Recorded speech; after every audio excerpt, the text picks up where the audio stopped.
welcome. You're watching NewsX Influencer A-List. My name is Megha Sharma, and this weekend we have on our show 3 women who have challenged the stigma and normalizing conversations around sexuality. We have sex-positive content creator Lisa Mangaldas, whose content focuses on sexual health and embracing sexuality. We also have Seema Anand, who is an author and a mythologist who has helped recognized Kama Shastra as a cultural gem. And last but not the least, we also have sexuality educator Karishma Swaroop, who uses her platform to bust myths around sexuality and pleasure. Listen in to their stories.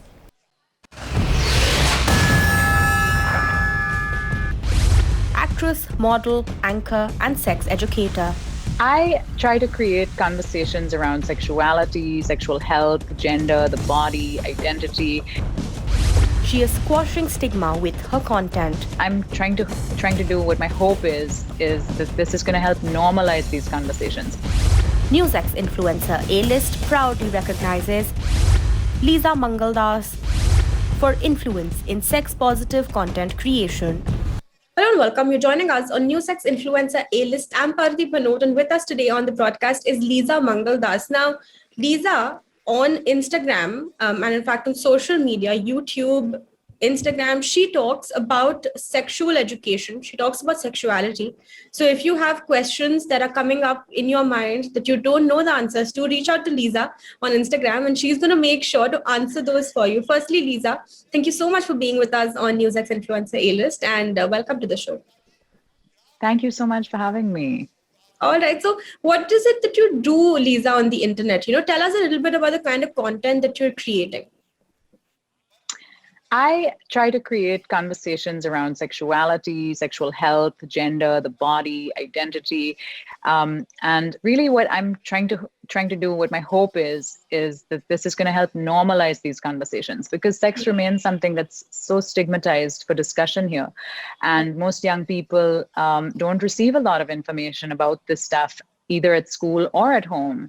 And yet it's such a normal part of life. It's something we deserve accurate, judgment-free information about, but no one's giving it to us. So I thought, with the power of the internet, the fact that most people have a smartphone now and the internet allows for you to access stuff from the comfort of your home, from the privacy of your phone and your headphones, it's really lends itself, I feel, to the dissemination of this information. And I also think that young people use social media so much, right? So much. I mean, people don't put the phone down, they take it to the bathroom even. So if you want to connect with young people, social media seemed like a great way to do it.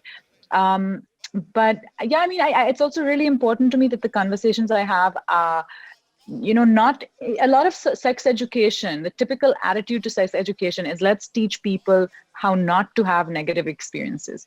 Okay, so it's very don't do this, don't do that, and kind of focusing on a fear-based approach. If you have sex, you will get pregnant. If you have sex, you will get an STD. Or if it's really, really bad, then, if you have sex, you will be punished, or you've done something wrong and evil. And this kind of is what the messaging is. If there is any official messaging, it tends to be kind of laced with judgment and punishment and all of this type of language, abstinence-based, fear-based, or, I mean, even when it's well-meaning, it's like, here's how not to get an STD or not to get pregnant or not, like nobody's focusing on pleasure. How about we talk about how we can have the best experience instead of just talking about how we can not have a bad experience. You know what I mean? I wanted that shift where we talk about sex at the get-go as if it's a normal, important and wonderful thing rather than a scary, bad thing, that we're just talking about because what all topics are there that you have picked up that, you've already spoken about in the internet? I know that you've spoken a lot about pleasure, like you just said. You've spoken a lot about STDs or even protecting yourself, but also, how gender influences sex. What are the other kind of conversations that you're having out there? Gosh, I've made like hundreds of videos at this point. I've tried to also allow for audience questions to dictate the topics I choose. I get a lot of questions repeatedly around certain things, so I try and address them. I think many people have a lot of issues around body image, like questions around penis size, questions around boob size, questions around like, why is the skin of the genitals darker than the rest of the body, or lots of questions around first sexual experiences. I have created a lot of content kind of trying to provide helpful information for what you should know before you have sex. Consent is a subject that's really important to me. Talking also about stuff like arousal and desire, and getting in touch with your own body and pleasure, and understanding that so that you can communicate better, because I think communication is central to positive sexual experiences. When it comes to sex, there's a certain age limit, right? And you were just talking about how a lot of the content that you also put out is age sensitive. So you make sure that people above the age of 18 can only see that content. Where do you kind of then draw the line, between helping younger people also get relevant information about sex, and drawing the line with what is right and what is the legal age of being allowed to have sex? Age of consent laws vary from country to country and have changed over time. It's a really tricky area without easy answers in terms of age of consent, like when it is legal to begin having sex. In India, it's 18, but there was a time when it was something like 12 here. I mean, we've had child marriage as part of the way things operate in our grandparents' generation. Yeah. And in other countries, it's 16. In some countries, it's still even younger than that. So how old is appropriate or not appropriate? Is it 16? Is it 17? Is it 18? Is it 20? This is a question that doesn't have an easy answer, and it's not up to me to decide. I'm also a citizen abiding by the laws. So of course, I maintain that, the age of consent in India is 18. But I think the information, the education is something that has to start early on. It has to start in, when a child is just learning its first words. Like when you teach a child the names of the body parts, for example, you're teaching a toddler, like, this is your eyes, your nose, you're teaching them the words for things, right? And why is it that we never teach them the correct names for the genitals? Instead, we say something either silly like chuchu or nunu or something, or even worse, a common euphemism is shame. You teach a 3-year-old or something that's shame. You're getting it in their head at such a young age that this is shameful, so of course it should be age appropriate, but I don't think it can be a one-time conversation that you have with a young person when they turn 18. There's opportunities to normalize and educate around sexuality, the body, sexual health, and all of that, all through childhood, because it's usually at age 6 or 7 or 5 even that somebody will ask, Mama, like, where do babies come from? How did I get here? Or, if you're expecting another sibling, like, how did it get in your stomach?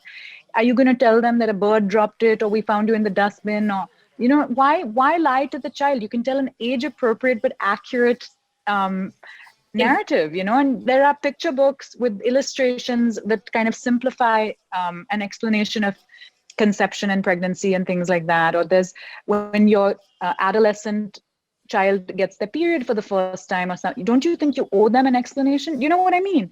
And yet, too often, we don't provide an accurate answer. We either dismiss the question and kind of say, never ask this again, or we give some made up answer. And I mean, I think there's some people who do provide answers, and hats off to you. I hope there's more parents and teachers out there who do that.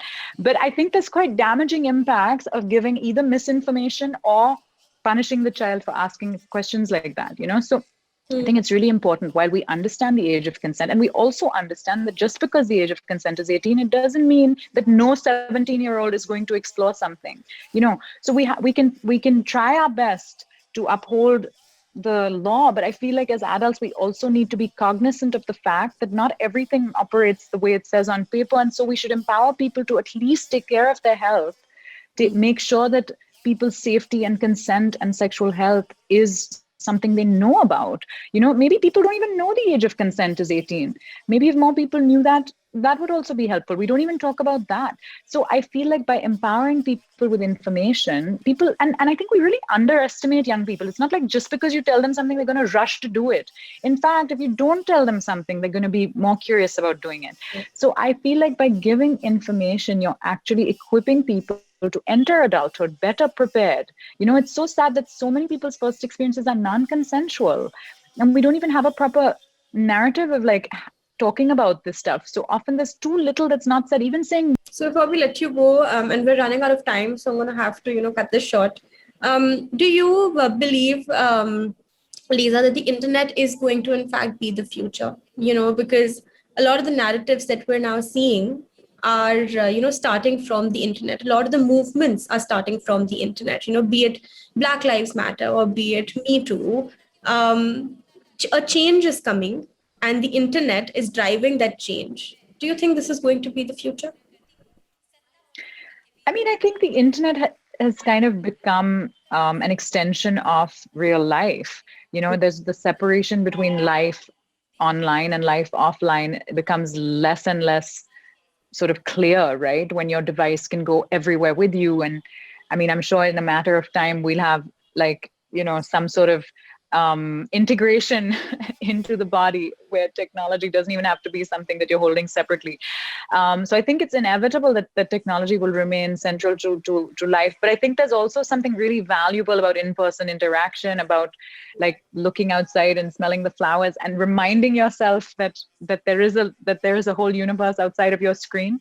So I hope that it can be a sort of symbiotic relationship between the internet and the world, as opposed to one where the internet kind of exacerbates the worst aspects of human behavior, because I think it has the potential to do both, and this is a little bit outside of my work, but when you look at how it's impacted elections in the US, so I mean, even we won't get into that, but yeah, I mean, there's a tendency for the internet to only mirror what you already believe, because the algorithm feeds you what you're going to like to see, and so it's very polarizing. So I think we need to pay attention also to the people we don't agree with. All right. Thank you so much, Lisa, for being with us on Influencer A-List. It's been a very, very fascinating conversation, and more power to you and more power to the work that you do. Thanks so much, Parthi. Thank you. Author, mythologist, and storyteller. It's a very important part of us, of our life, to be intelligent and to understand sexuality. She is changing the narrative around sexuality. I just want to bring back people to the idea that there is a beauty and a refinement and culture around it. NewsX Influencer A-List proudly recognizes Seema Anand for influence in sex-positive content creation. Hello and welcome. You're watching NewsX Influencer A-List. I'm Aarti Krishnan. I have with me a very special guest today, Seema Anand. She's a London-based mythologist and a narrative practitioner. She's also written a book called The Arts of Seduction, and she talks extensively about Kama Sutra, owning up to your own sexuality, sexual liberation. Welcome to the show, Seema. Thank you, Aarti. It's lovely to be with you. Why don't we start with talking about, your interest in this particular field and, how you came about writing your book, The Arts of Seduction? So it actually began with the idea of looking for stories. So I am a storyteller by profession, and I believe that the stories that we tell define who we are. They actually create our identity. The kind of stories that we tell, if you tell stories about how if a man comes home, he's drunk, he beats up his wife, but she's so good, she never says anything to him, then you create the identity of a good woman as somebody who will never stand up for herself. And to me, it's always been a fascinating subject. But as I explored these stories, I realized we never, ever tell stories of a woman's right to her own body. That's always somebody else's property. And I decided to try and see what it is that we had shut down, or what are the stories that we had silenced. And that led me to the Kam Shastras. And as you know, that there are hundreds of Kam Shastras, not just the one Kam Sutra. And you know what? I had actually thought it was part of my studies. I thought I'll do a paper on it, 15,000 words, I'll move on. I started this about 18 years ago. And all I can tell you is that it is the most fascinating subject that I have ever come across, because the Indian Kam Shastras are the most exquisite books on erotic passion in the world. And they're so unexplored, they're so untranslated. When I say untranslated, I don't just mean about translating word to word. I mean about the metaphors and what they actually mention and what they talk about. That it's become like a life's mission now for me to discuss it. But what really draws me to them more and more is the emphasis that they put on a woman's pleasure the emphasis that they put on the divinity and the beauty around sexuality, which is so different to the world that we live in right now. And it just makes me want to explore it more and see what it is that our ancient wisdom taught us that we seem to have lost in this twilight zone that we live in today. Right. Seema, we are also having conversations with several other influencers who talk about sexual education. And that is such an important topic because sexual education is lacking in India. And I think even abroad, you don't really get this sort of culture of the Kama Shastras that's just sort of, like you said, buried down. So how are you using your platform on social media to spread the word on not only sexual liberation and talking about your sexuality, but also saying that Indian culture has such a rich understanding of what sexuality is, and it can be much more than vulgar? Aarti, it's just a case. So anytime you have to change a story, you have to do it one tiny little bit at a time. It can't be done overnight. And the idea for me is that so in the West, you do have sex ed classes, for instance, in school. I think sex ed is extremely important. I know that a lot of people in India believe that if you teach sexual education in schools, then it's actually giving kids a license to go off and do things, but actually it's making them aware of what's going on so that they don't go off and do things. They become more sensible or more careful or more intelligent around sexuality. And it's a very important part of us, of our life, to be intelligent and to understand sexuality. But yes, to come back to your question about how our culture or our background plays into it, what I find in all the sex ed classes is it's very clinical. So it's literally being taught as the anatomy. This is this part of the anatomy. This is what happens in penetration. And we keep saying that sexuality and intimacy is not necessarily about penetration. That's one act in that entire world of pleasure out there. And to me, I really want to bring back the idea of pleasure as a thing of beauty, as a thing of refinement, which is what the Kama Sutra was trying to teach, as a thing of refinement, and as a thing that intrinsically includes emotions. And I think that's where we are lacking when we teach sex ed or when we talk about sexuality. The problem is, like you said, it's so taboo that in just trying to break those taboos, most of us are just trying to say, okay, let's normalize the conversation. Let's just get out there and talk about it so that it's not hush-hush and it's not sort of pushed under a carpet. Most people are just literally trying to fight that first battle. And I guess my battle has always been slightly different because, as I was telling you earlier, I didn't actually start off by doing this on social media.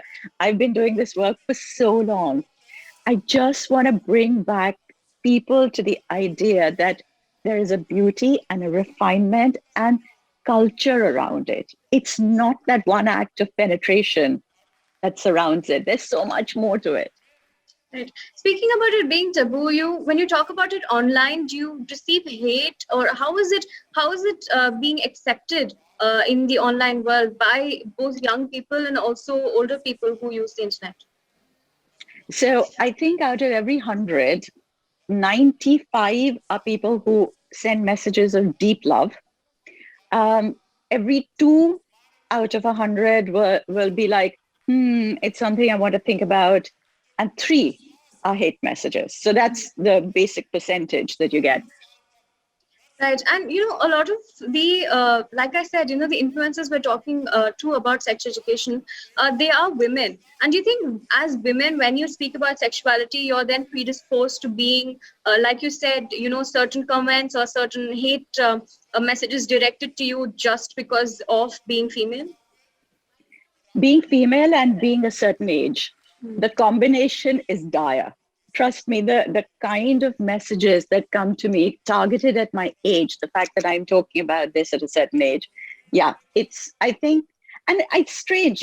Like you said, most of the people talking about this are women. There's an equal number of men who write in to me about the problems that they're having sexually or in their relationships or in their sexuality. Yet there are no male influencers talking to normalize all the things that men are going through. It seems to be something that only women are fighting the battle for. Right. Thank you so much, Seema, for joining us. And let's hope that through your efforts to talk about sexuality and these topics that need to be spoken about widely, that there is a change brought about on the whole. Thank you for joining us on NewsX Influencer A-List. Thank you. Thank you, Aarti. Busting myths about pleasure and sexuality. Consent is something that we talk about in the context of abuse sometimes, but not necessarily in the context of teaching people. Her content normalizes sex-aware conversations. What are the different experiences and aspects people are bringing into their experience of sexuality? So that could include the LGBTQ plus community. It could include just exploring one's gender. NewsX Influencer A-List proudly recognizes Karishma Swaroop for influence in sex-positive content creation. Hello and welcome. You're joining us on NewsX Influencer A-List. I'm Parati Bhanot, and with us today is somebody who's talking about sexual education on the internet. With us on the broadcast is Karishma, and Karishma, known on the internet, her Instagram handle is called The Talk That You Never Had. She has over 35,000 followers, and she's been changing how we perceive sex on the internet, and she's helping audiences understand what it means to be comfortable with your bodies. Firstly, Karishma, thank you so much for being with us on NewsX Influencer A-List, and we're glad to have you on the show. Thank you so much for making space for this conversation on a topic that's pretty taboo and needs to be talked about much more. So thank you so much. So why don't you first start by telling us, when we talk about sexual education, right, what exactly comes under the ambit of sexual education? Yeah, that's a very good question, especially because I feel like in India today, we don't have a standardized sex education curriculum that is applied across schools. And so a lot of people have misconceptions around what sex education even means. People seem to think that, just talking about the biology piece that they studied in biology class might be considered sex education. But in reality, sex education is so much more than that. It involves, yes, biology, but from a context of understanding anatomy, understanding, and not the teacher being like, oh, this is out of syllabus, we won't ask you. But, being able to discuss what are your body parts, how do those body parts function, whether or not that's in a sexual situation, right? So that's the first piece of it, just the anatomy bit. The second piece is, of course, the sexual health piece of it. So that involves contraception, how to use a condom, how to prevent STI transmission, just generally how to be safe and have safer sex. But you cannot have any conversation about sex without talking about consent. And consent is something that we talk about in the context of abuse sometimes, but not necessarily in the context of teaching people what is the correct way to have a healthy relationship, and what is the correct way to have and ask for consent in a situation. And of course, all of this is also influenced by things like gender and people's personal identities. So good comprehensive sexuality education takes into consideration also what are the different experiences and aspects people are bringing into their experience of sexuality. So that could include the LGBTQ plus community. It could include just exploring one's gender, but it can also include other intersections such as how does your class or your religious background or what you've been told growing up influence how you relate to these concepts. And so comprehensive sexuality education, or CSE, is this holistic picture which goes so much more than telling young people to have sex. It is not about telling young people to have sex. And if anything, the countries where they offer CSE at an early age, young people tend to delay their onset of sexual activity rather than do it earlier. And so tell us a little bit about, your educational background and whether or not, from where you see it, it's important to have a degree in, let's say sexual education to be able to teach it. Because at the end of the day, a lot of these things are very scientific, right, in nature. So what is your understanding on that? Where do you stand as far as doing a formal course is concerned on sexual education? Yeah, absolutely. So that's a very good question. I myself have done science my whole life. I did science in school. So I did those biology classes I was referring to, and I went and I studied geology, biology while I was at Brown University as well. But a large bulk of my learning came from working with this NGO named Planned Parenthood, which is a really big organization in the US that offers a lot of different sexual health and reproductive health services, including sex ed. So I was part of a student organization there where we went out and taught sex ed to high school students in the area. And so working with them meant that I got 3 years of field experience working there. I got trained by this NGO who had years and years of grassroots teaching experience, right? And I think it goes beyond a question of do you have a degree or not, especially with sexual health. It's a topic that is so ignored, so widely ignored around the world in most places that really it's a question of who's doing it and have they been doing it for a long time? And if they have, then that knowledge is also of a lot of value. And so I did 3 years there, and then I was also working with a school in Calcutta when I was coming back home for breaks. And after that, I started to explore the space here. So I worked as a teacher for a year in the US, also in the middle. And I was working with 12, 13-year-olds. And you have to, the more you work with young people, the more you realize how much this information is required, right? And so I came back to India because of the pandemic. What is the stark difference? Sorry for cutting you off, but what is the stark difference, that you have seen in the United States when you were, let's say, on the ground versus here on the ground? What is the ground reality like? Help us understand that, Karishma. Right. So, okay, I'll start by saying that a lot of the same questions come up. A lot of the exact same questions come up. I used to think that I needed a whole new set of skills to be able to do this work here because some of it is context dependent and culture dependent and whatnot. But I really found that the same questions come up. People are equally mystified by the vagina, or people are equally curious about ways to not get pregnant or whatever that might be, right? And I think part of it is that there is a lot of cultural exchange that happens between the US and India. So urban youth, especially in India, English-speaking youth end up seeing the same media, internalizing the same ideas that youth there as well are doing. But I guess the big difference was that those conversations I was having with high school students, and here in India, doing that work through Instagram, I discovered that the same information is required for college students as well as for people who are far outside college. I have people sometimes attending my workshop who are in their late 20s, in their 30s. I've spoken to married people because it's the talk you never got, right? Most people never got this talk. And so that's what I would say is the difference. When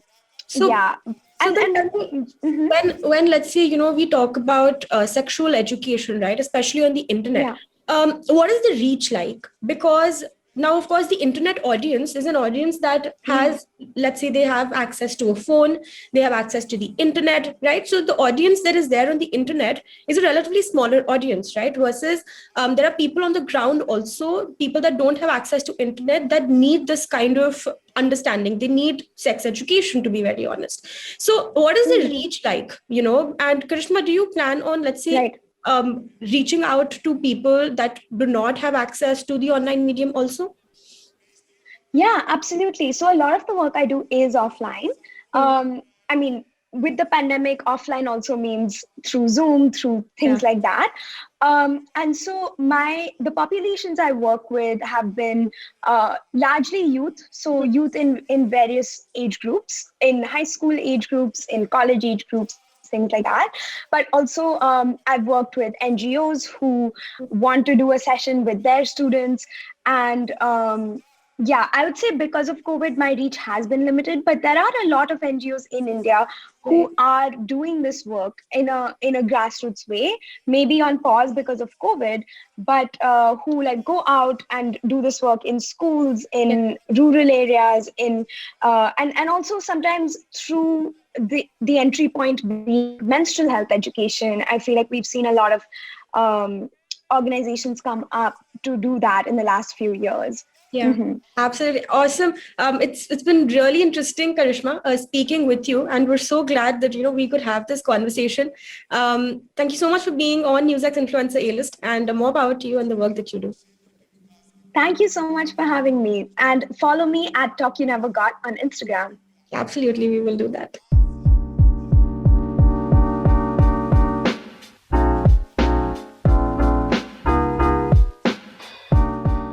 For more such videos, subscribe to the NewsX YouTube channel, hit the bell icon.